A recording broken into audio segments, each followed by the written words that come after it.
Now I'm going to jump ahead to this ball game. All the issues that we saw this year, bunch formations, trade formations, motions. Guess what Georgia's doing almost every snap? That's what they're doing. We really never corrected the bunch formations playing man to man, walking up and press. That guy on point has beaten us for 3 touchdowns this year. Well, guess what we got to get ready for? Bunch formations. And if we don't know what number 19 is in this ball game, I hate to say it, man, we're going to be in trouble. He's a tight end, but he's not. He's a receiver playing tight end. And I watched 4 games that you sent me. 19 is a baller now. He can run. They throw screens to him, wheel routes to him. He goes vertical. And if we don't stop him, it's going to be a long day at the office, guys. Yeah, he's talking about Brock Bowers. Yeah, he is. He's the real deal. Like you said, he's not your average tight end, Vance. I wonder if they're going to affect him. You might remember in the Washington game, they had a big time tight end. And man, they got in the second half, Vance. You remember, they started having to leave that dude in to help on Aiden. It's like, hey, our tackles are getting destroyed up here. We need some help.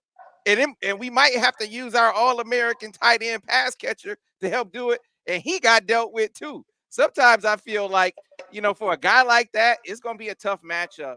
And you talked about the void in the middle of the field for the defense at the linebacker position. That's been a tough thing for Michigan this year, Vance. And I wonder if when you watch the film, that was one of the things that sort of concerned you heading into this game. They're going to attack the middle of the field. This is a West Coast offense. Trade, shifts, motions. They run a route called dagger, where number 2 is vertical. The outside receiver runs a squaring route about 15 yards. They run that quite a bit. They run spacing. In other words, you have 4 guys. One goes directly over the ball, one on the hash, and one to the flat. They're going to work the linebackers over. And the next thing is when they get in bunch, get ready for vertical. So when you're a zone football team, which we play a lot of zone, they're going to work the linebacker over and the backside safety in quarters, which has been an issue all year. I don't know if Marcus Ray remember this. I got to go way, way back. We playing Ohio State. We playing, remember combo coverage, Marcus? So yes, we doubling 2 wideouts. It's Tommy Henderson and Marcus Ray in the ball game.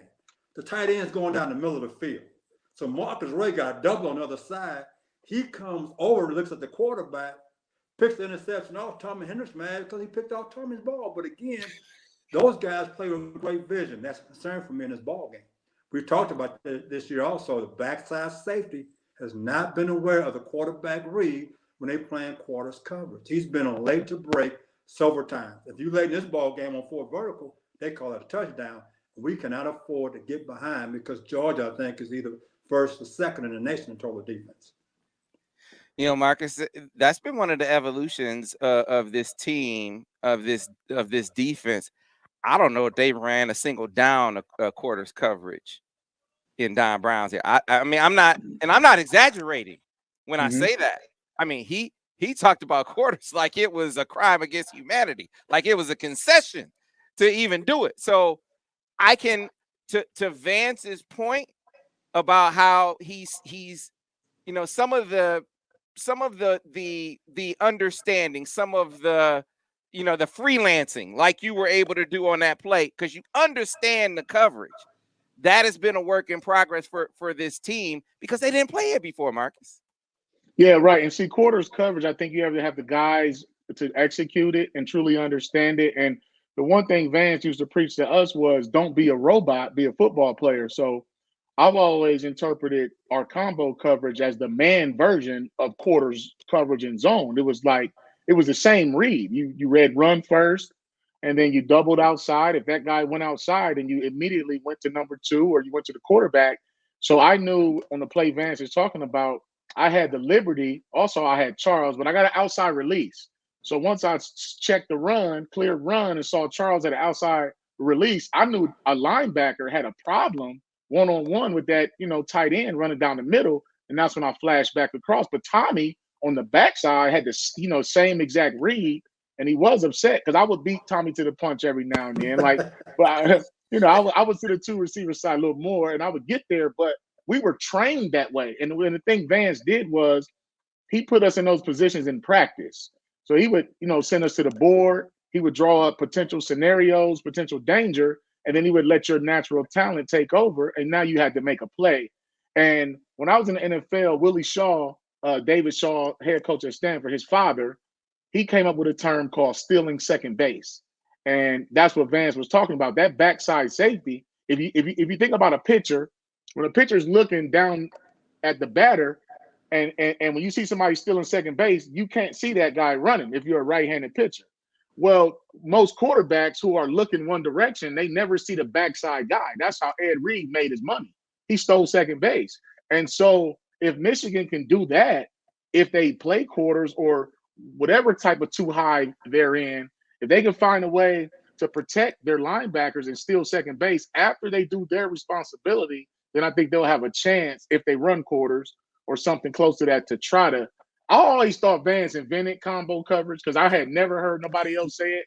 And I coached at 3 different colleges, and every time I brought it up, they instilled it. They couldn't coach it, but they liked the concept.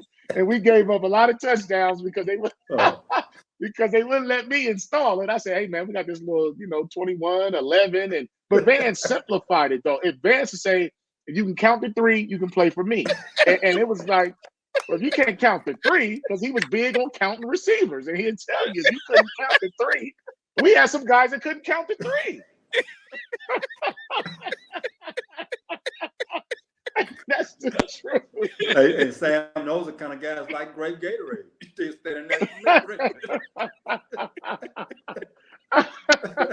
Hey, Vance hated if you was killing grass and covering air. He called you an iron deer standing on the lawn like a statue because guys just, would freak out. And we were just like, and then we would hold each other accountable. And I don't know if that's happening in Ann Arbor right now, but if you made a mistake, if you had a missed assignment, a mental error, the players held each other accountable. Like we would tell Vance to rewind the tape. Nah, coach, go back because Charles wasn't lined up right, or Marcus Ray or Tommy Hendricks wasn't in the middle of the field. I don't trust the guy. And that's the level of excellence we've raised it to, which is why we had 23 interceptions in 11 games. Yeah. And so, I mean, that's kind of my point, though, in saying that you're dealing with a defense, and here we're talking about a secondary that is running a concept that is foreign to them at the beginning of the season. Now, I understand Vance will say, hey, but they've been running it the whole season. They've been running it the whole season. I know that's about to come out of his mouth right now. I know. Yes, it is. But this, to me, is all growing to this point that they started at a foundation or laying the foundation at the beginning of the season. So now maybe they'll be equipped to do some of the things that you're talking about,